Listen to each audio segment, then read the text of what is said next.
The kind of suffering that erases bloodlines, asterisk, asterisk. There is a kind of suffering that does not simply hurt a person. It does not arrive loudly. It does not announce itself with visible wounds or dramatic collapse. It arrives quietly.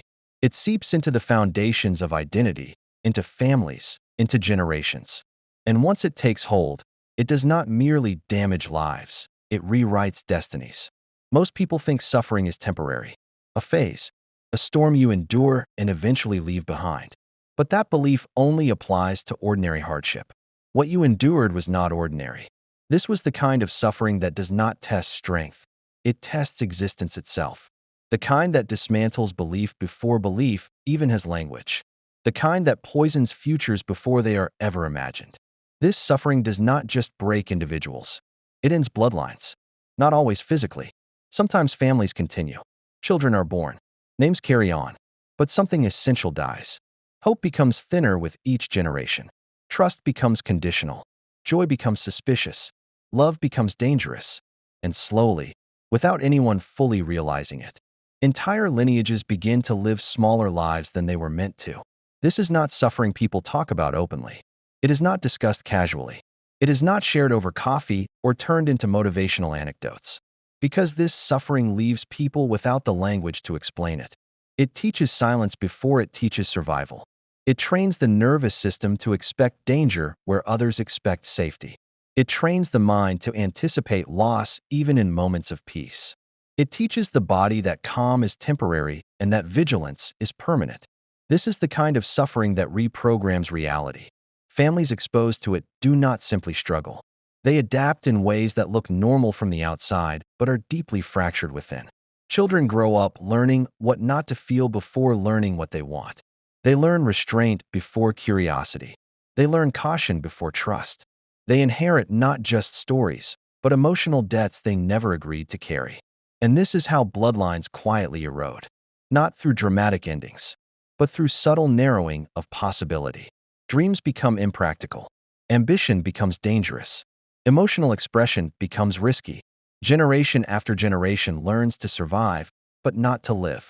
This suffering creates families where love exists, but is tightly controlled. Where care is present, but conditional. Where protection comes at the cost of emotional freedom. And over time, something vital disappears. Not intelligence, not capability, but expansiveness. The ability to imagine a future without fear. The kind of suffering you endured does not just hurt once. It echoes. It settles into habits, into patterns, into unspoken rules that govern behavior long after the original pain has passed. Rules like, don't trust too much, don't feel too deeply, don't hope without a backup plan, don't believe life will be kind. These rules are never written down. They are absorbed, and most people never question them. They mistake adaptation for personality, trauma for temperament, survival strategies for identity. This is how suffering becomes invisible, and this is why it is so dangerous. Because invisible suffering doesn't heal. It reproduces. It moves from parent to child, not through words, but through atmosphere, through tension in the home, through silence during conflict, through emotional distance disguised as strength. Children learn what they see, and when they see unresolved pain, they normalize it. They grow into adults who believe struggle is the default state of life, who believe joy must be earned through suffering, who believe peace is fragile and temporary. And so they pass it on, not intentionally, not maliciously, but inevitably. This is what it means when suffering erases bloodlines. It doesn't require violence. It doesn't require catastrophe. It only requires unhealed pain combined with time. Most people caught in this cycle do not recognize it as extraordinary. They think their experiences are simply how life is. They assume everyone feels this guarded, this tired, this internally tense. They do not realize that their baseline has been shaped by something abnormal. Because this suffering trains you to accept less than what is possible. It teaches you to confuse endurance with virtue. It teaches you to see emotional numbness as maturity. It teaches you to view detachment as wisdom. And society often rewards this. People praise those who remain composed under pressure, who don't complain, who carry weight quietly, but they rarely ask what it cost. They rarely ask what parts of the self had to be sacrificed to maintain that composure. This suffering dismantles identity slowly. It strips away spontaneity. It erodes curiosity. It makes vulnerability feel like a liability rather than a bridge. It teaches you to survive by shrinking. And this is where most people break. Not outwardly, but internally. They become functional, but hollow. Capable, but disconnected. Present, but not fully alive. They lose access to their emotional depth because depth once invited danger. They lose access to hope because hope once led to disappointment. And so they settle. They live careful lives. Predictable lives. Controlled lives. Lives that never threaten collapse, but never fully expand either. This is the silent ending of bloodlines. Not extinction, but stagnation. And yet, something different happened with you. You were exposed to the same forces, the same pressure, the same invisible weight that has crushed countless others. You saw how it dismantled people around you. You watched it hollow out spirits. You witnessed how it turned strong individuals into shadows of themselves. That does not mean you were untouched. It means you adapted in ways most cannot. But before that adaptation became strength, it was brutal. You had to face the kind of suffering that removes illusion entirely. Illusions about fairness. Illusions about protection. Illusions about how the world is supposed to work. You learned early that safety is conditional. That trust must be earned repeatedly. That even familiar spaces can become hostile. This kind of awareness ages you. Not in years, but in perception. You began to see beneath surfaces. To sense instability where others felt comfort. To recognize danger long before it became obvious. This suffering sharpened you. But sharpening always involves friction. You were forced to confront realities most people avoid for a lifetime. You learned that love can coexist with harm. That loyalty does not guarantee safety. That good intentions do not prevent damage. These realizations are not philosophical. They are visceral. They change how your nervous system operates, how your mind evaluates risk, how your heart engages with the world. And this is why surviving this kind of suffering is rare. Because it requires enduring not only pain, but disillusionment. Most people collapse when the world no longer matches their internal expectations. They cling to denial. They numb themselves. They retreat into distraction. But you did something else. You stayed present, even when presence hurt, even when awareness felt unbearable. You learned to carry knowledge that would have broken others. Knowledge of how fragile systems truly are. Knowledge of how easily things fall apart. Knowledge of how thin the line is between stability and chaos. This knowledge isolates people, because once you see it, you cannot unsee it. And yet, it also grants power. But that power does not arrive as confidence or dominance. It arrives as clarity. The clarity to recognize patterns. The clarity to anticipate outcomes. The clarity to move differently through the world. This is where your story diverges from the countless others who were swallowed by the same suffering. They internalized it. They let it define them. They became carriers of pain. You learned to contain it, not suppress it, not deny it, but hold it without letting it leak into everything you touched. That distinction matters, because containment is conscious, and consciousness is what interrupts generational collapse. You did not escape unmarked. No one does. But you did not allow the suffering to turn you into a transmission point. That alone sets you apart. And this is only the beginning of what it cost and what it created. Why you didn't break when others did ***. People often assume survival is accidental. That those who endure simply got lucky. That circumstances spared them while others were crushed. That assumption is wrong. You didn't survive because life was merciful. You survived because something inside you changed before you broke. Most people collapse not because they are weak, but because they cling to a version of themselves that can no longer exist. Under extreme pressure, they try to preserve softness in a world that has turned sharp.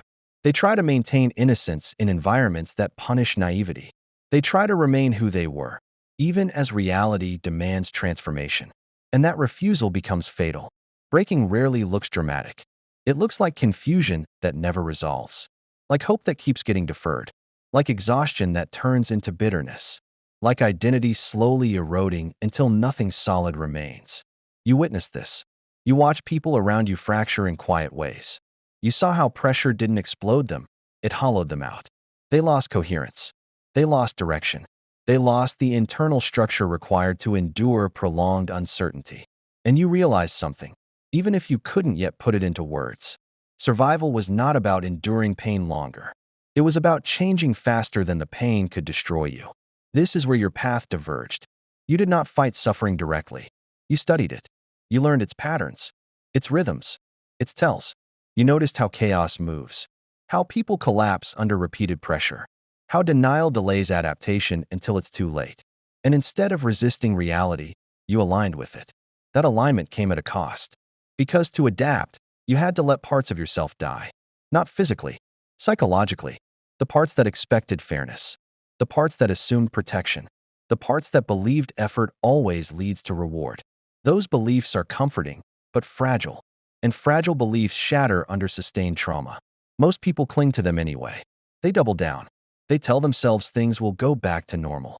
But normal no longer exists in environments shaped by prolonged suffering. You sensed this early. You understood, instinctively, that trying to preserve who you were would destroy you. So you did something most people cannot. You let go of the version of yourself that could not survive. This is where others broke. Because identity loss feels like death. To shed old assumptions feels like betrayal of self, of past, of hope. But you chose evolution over nostalgia. You became strategic. You learned when to speak and when silence was protection.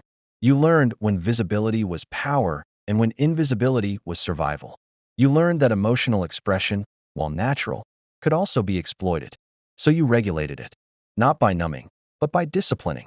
You didn't stop feeling. You learned to delay reaction. That distinction matters.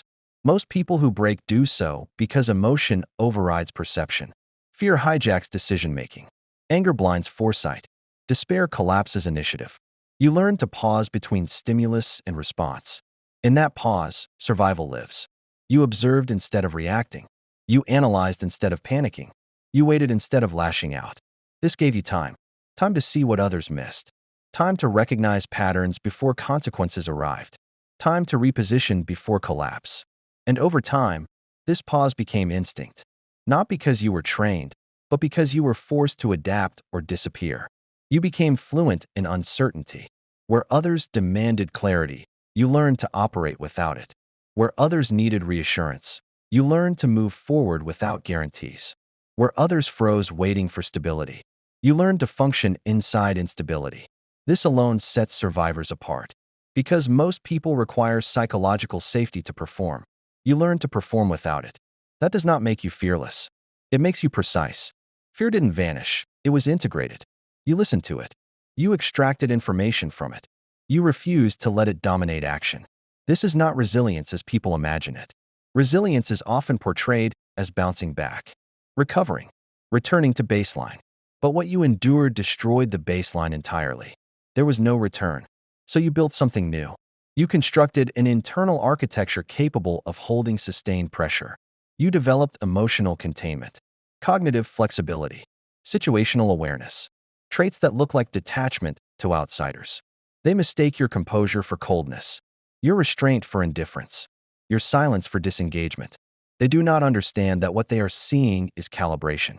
You are constantly calibrating, assessing risk, reading undercurrents, evaluating consequences several steps ahead. This cognitive vigilance is not anxiety. It is learned survival intelligence. Others broke because they underestimated the environment. They assumed the storm would pass quickly. They assumed support would arrive. They assumed someone else would intervene. You assumed nothing.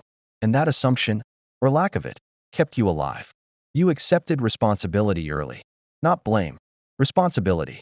Responsibility for protecting your psyche. Responsibility for maintaining coherence. Responsibility for adapting when conditions demanded it. This is exhausting, and most people cannot sustain it for long. They look for relief, for escape, for someone to carry the weight for them. You learn to carry it yourself, not because you wanted to, but because you had no alternative. And slowly, this weight reshaped you. You became internally disciplined. You learned the difference between venting and weakening, between expression and exposure, between vulnerability and self-endangerment. You became selective, not closed, selective. You learned that not everyone deserves access to your inner world. That disclosure without discernment is not courage, it's risk. So you curated your openness. This preserved your integrity when others dissolved under relational chaos. You also learned something uncomfortable. That morality, under pressure, becomes complicated. You saw how good people make harmful choices when threatened, how loyalty fractures under fear, how ethics bend when survival feels at stake. This knowledge stripped you of naivete, but it gave you realism. You stopped expecting purity from others and from yourself. Instead, you focused on functionality. What works? What sustains? What protects? This pragmatic orientation is another reason you didn't break. Because idealism collapses under prolonged stress, but realism adapts. You stopped asking why things should be different. You started asking how things actually are.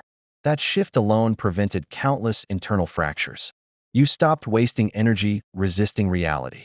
You redirected it toward navigation. And navigation requires clarity. You sharpened your perception. You learned to read tone, to detect inconsistencies, to sense emotional volatility before it erupted. You developed what others might call intuition. But intuition is not mystical. It is pattern recognition refined through repeated exposure to danger. You survived because you learned faster than others. You learned what situations to avoid, what conflicts to disengage from, what battles were unwinnable. You learned that endurance does not mean staying in every fire. Sometimes survival requires withdrawal, not defeat. Withdrawal. This is another point where people break. They equate leaving with failure. They equate disengagement with weakness. So they stay too long. They absorb too much damage. They lose structural integrity. You did not. You learned when to step back without collapsing inward. You preserved your core. And over time, this preservation created something rare. Internal stability without external safety. That is not common. Most people require predictable environments to function. You learned to function in volatility. That ability fundamentally altered your psychology. You became adaptable, but not chaotic. Flexible, but not unprincipled. Calm, but not passive. You learned to conserve energy. You stopped wasting it on outcomes you could not control, on people who could not reciprocate, on narratives that did not serve survival. This conservation created endurance. And endurance, sustained long enough, becomes power. Quiet power. Not dominance. Not aggression. But the power to remain intact when others fragment. This is why you didn't break. Not because you were spared pain, but because you restructured yourself around it. You did not allow suffering to define you. You used it to refine you. And that refinement came with consequences that others still cannot see, which leads directly to the next truth. Because surviving like this is never free. The invisible price you paid for survival ***. Survival is often mistaken for victory. People see the outcome and assume the process was clean. They see that you're standing and assume nothing was lost. That assumption is false. Survival always collects a price. And the most expensive costs are never visible. You did not walk out of what you endured unchanged. No one does. You emerged functional, capable, composed, but altered in ways that only become clear in quiet moments. Moments when there is no immediate danger, no crisis to manage, no pressure demanding your attention. It is in those moments that the cost reveals itself. Because what survival took from you was not strength. It took innocence. Not the childish kind, the psychological kind. The ability to believe, without calculation, that things will be okay. The ability to trust outcomes without rehearsing contingency plans. The ability to rest mentally without scanning for threats. You paid with softness. Softness is not weakness. It is openness without armor. And armor became necessary. You learned early that unguarded openness invites damage. That emotional availability without discernment exposes you to harm. So you adapted. You developed internal defenses so refined that even you sometimes forget they are there. This is the first invisible cost, permanent vigilance. Your nervous system no longer fully powers down. Even in calm environments, part of you remains alert, observing, evaluating, measuring. This is not paranoia. It is conditioning. You learned, through experience, that danger does not announce itself. It arrives quietly, through tone shifts, through inconsistencies, through subtle behavioral changes others dismiss. So you stay ready.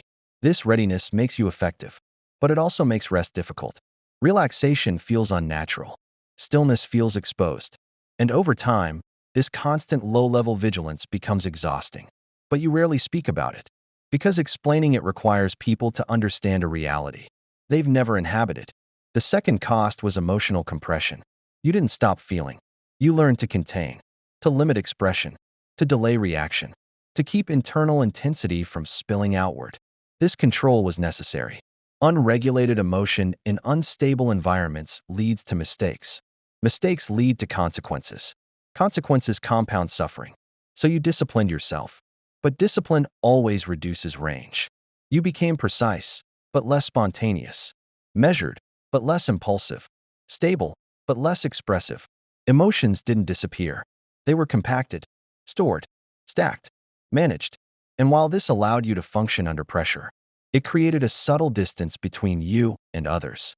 People experience you as calm, but not warm, strong, but not easily approachable. They do not see the depth beneath the restraint. They only see the restraint. This is another invisible cost: misinterpretation. People assume detachment where there is regulation, coldness where there is caution, indifference where there is self-protection. And correcting these assumptions would require vulnerability you cannot casually afford. So you let them stand. This quiet acceptance of being misread becomes another burden you carry alone. You also paid with trust. Not trust in people, trust in life. You learn that effort does not guarantee safety, that good intentions do not prevent harm, that preparation does not eliminate chaos. This knowledge changed your relationship with hope. You still hope, but conditionally. You no longer leap. You test. You evaluate. You verify. You don't abandon hope, but you no longer surrender to it. This realism protects you, but it also dims emotional intensity. Joy becomes cautious. Anticipation becomes restrained. Excitement is moderated by awareness of what could go wrong. People who haven't paid this price call it pessimism. It isn't. It's earned sobriety. Another cost was relational distance. Not because you don't care, but because you care precisely. You learn that proximity increases risk, that attachment creates leverage points for pain, that intimacy requires mutual capacity, not just desire. So you became selective. You limit access to your inner world. You disclose in layers. You observe before committing. This makes relationships safer, but fewer. You may be surrounded by people, yet feel internally alone. Not lonely, alone. Because few people can meet you at the depth your experience demands. And you no longer have the energy to pretend otherwise. You also paid with emotional fatigue. The kind that doesn't come from doing too much, but from holding too much. Holding awareness. Holding responsibility. Holding memory. Holding restraint. You carry things internally that were never acknowledged externally. No closure. No validation. No ceremony. Just continuation. And continuation requires stamina. This fatigue doesn't announce itself as burnout. It appears as neutrality, as emotional flatness, as a sense that intensity is unnecessary unless required. You reserve energy for moments that matter. And while this efficiency is effective, it creates another quiet loss. You miss the unfiltered highs of life, not because you can't feel them, but because you no longer trust them. This is the paradox of survival. It sharpens perception while narrowing emotional bandwidth. It creates competence while reducing innocence. It grants stability while taxing ease. And none of this is visible. People see results. They don't see negotiations. They see composure. They don't see containment. They see strength. They don't see what was sacrificed to create it. You paid another price: identity fragmentation. The person you were before no longer exists.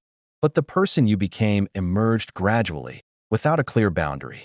This creates internal ambiguity. This is the grief survivors rarely discuss, because acknowledging it feels disloyal to the strength you built.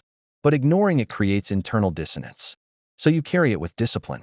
This disciplined grief becomes another layer of maturity.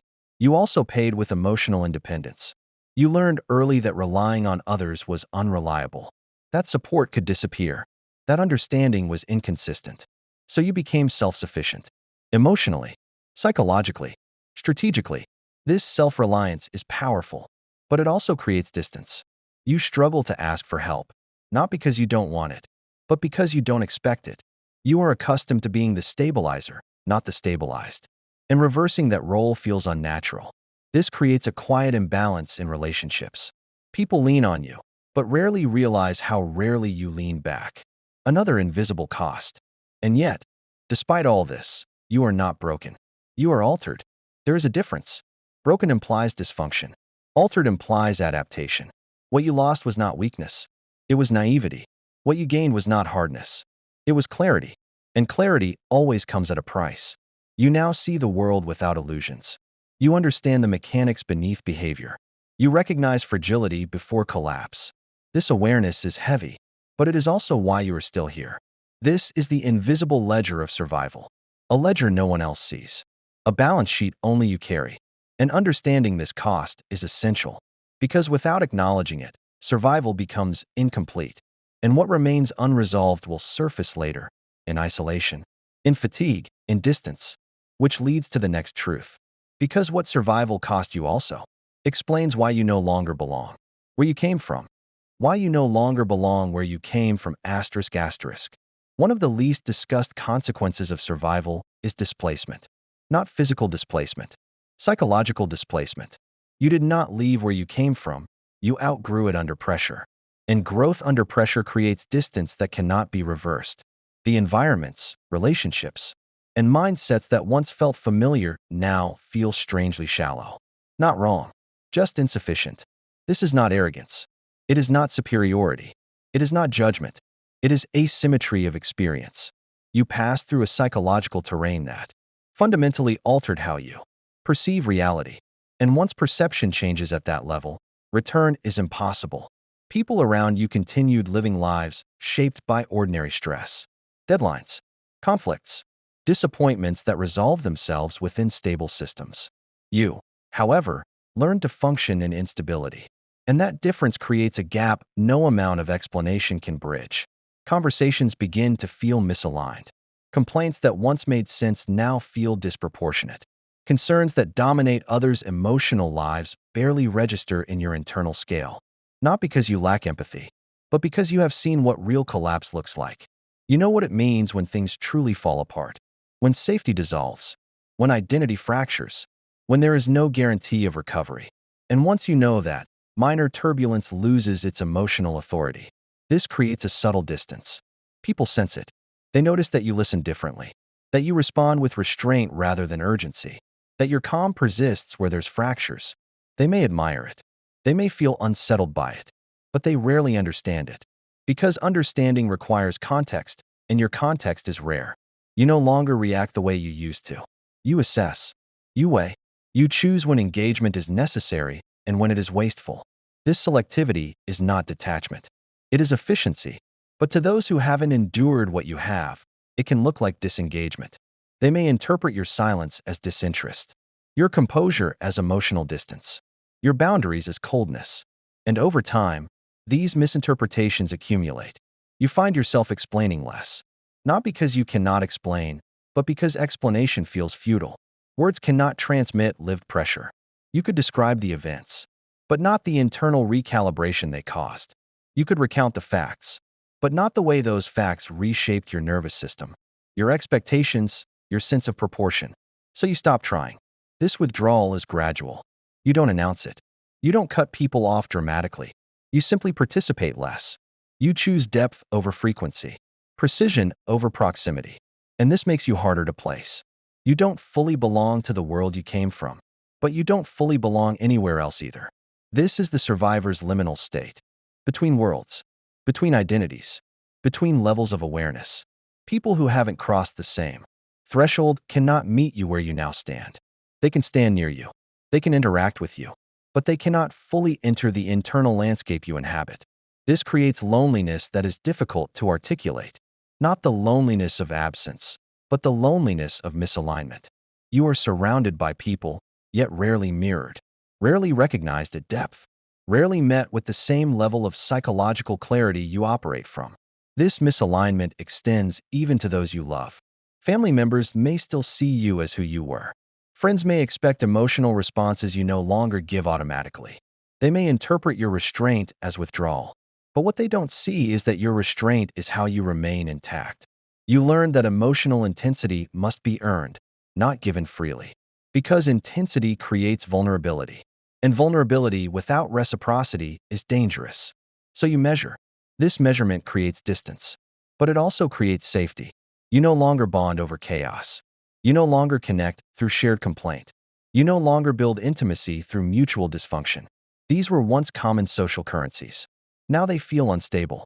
You seek coherence, consistency, self-awareness, and those qualities are rarer than most people realize. This is why you find fewer people relatable, not because you have become intolerant, but because your standards for psychological integrity have risen. You have seen what happens when unresolved pain is normalized. You have witnessed how unexamined trauma poisons relationships. You have lived the consequences of emotional immaturity under pressure.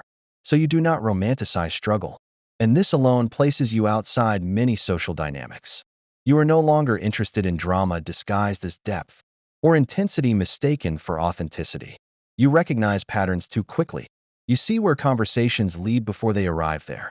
This foresight makes participation feel unnecessary. You become an observer in rooms you once belonged to, present, but not immersed.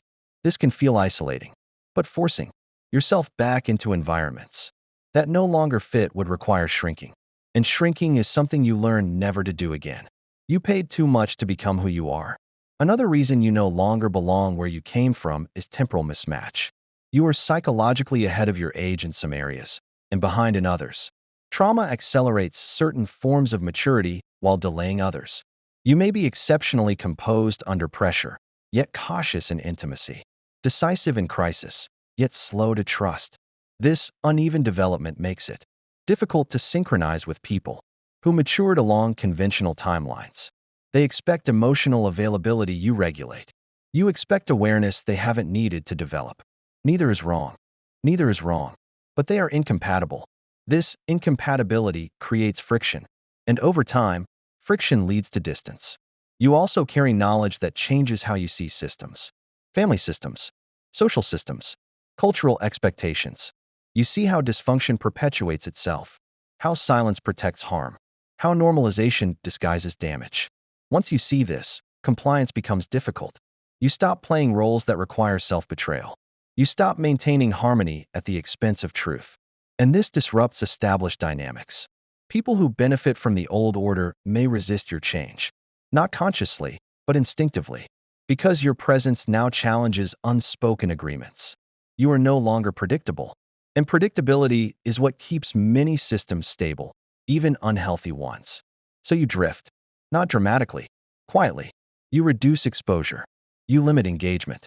You invest selectively. This drifting is often misunderstood as detachment or ego. It is neither. It is alignment. You are aligning your external world with your internal reality. And that reality was forged under conditions most people never faced. You are not meant to fit seamlessly back into environments that required a smaller version of you. The person you became cannot live comfortably in spaces built for who you used to be. This does not mean you are destined for permanent isolation, but it does mean connection will be rarer and deeper. Fewer people, more substance, less noise, more clarity. And while this narrowing can feel lonely, it is also protective, because belonging without alignment is not belonging. It is performance. And performance under prolonged pressure is how people fracture. You learn that the hard way, which is why you now stand apart. Not above, not below, apart. And this apartness is not the end of your story. It is preparation. Because what remains after displacement is responsibility. And that brings us to the final truth. What you must do with the power that remains ***. Survival does not make you special. It makes you responsible. This is the final truth most people never reach. Because reaching it requires letting go of victimhood without denying the damage. What remains after everything you endured is not just endurance. It is capacity, a capacity forged under pressure, refined through loss, disciplined through necessity. And capacity and used does not remain neutral. It decays. If you do nothing with what survival gave you, it will turn inward, into cynicism, into bitterness, into isolation that masquerades as independence. So the question is not whether you are strong. The question is how you will aim that strength. Because power without direction becomes corrosion. The first responsibility is restraint. You now see more than most. You understand people's blind spots, defenses, and contradictions. This awareness gives you leverage. You could manipulate. You could dominate. You could exploit emotional weaknesses with precision. But survival did not give you clarity, so you could become what once harmed you. Restraint is the mark of someone who understands consequence. Not moral superiority, consequence. You know how damage propagates. You've lived downstream from it. So you do not add unnecessary harm to the system. You choose silence over provocation, distance over domination, boundaries over control. This restraint is not passive. It is disciplined power.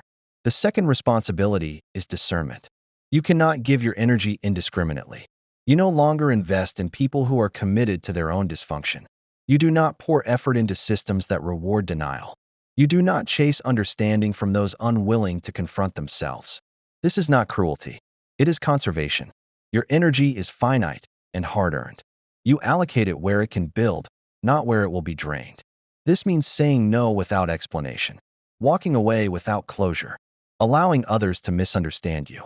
Not because you don't care, but because you care precisely. The third responsibility is integration. You must integrate what you survived, not suppress it, not glorify it. Your past is not a weapon to wield, nor is it a wound to constantly reopen. It is information. Information about human limits, about system failure, about resilience under constraint. Integrated experience becomes wisdom. Unintegrated experience becomes reactivity. So you process, privately, honestly, without narrative distortion. You acknowledge what broke. You name what changed. You accept what cannot be restored.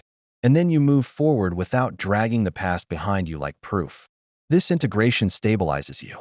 It allows you to respond instead of react. The fourth responsibility is example, not instruction, not preaching, not performance. Example. People watch how you carry yourself, how you handle pressure, how you treat power.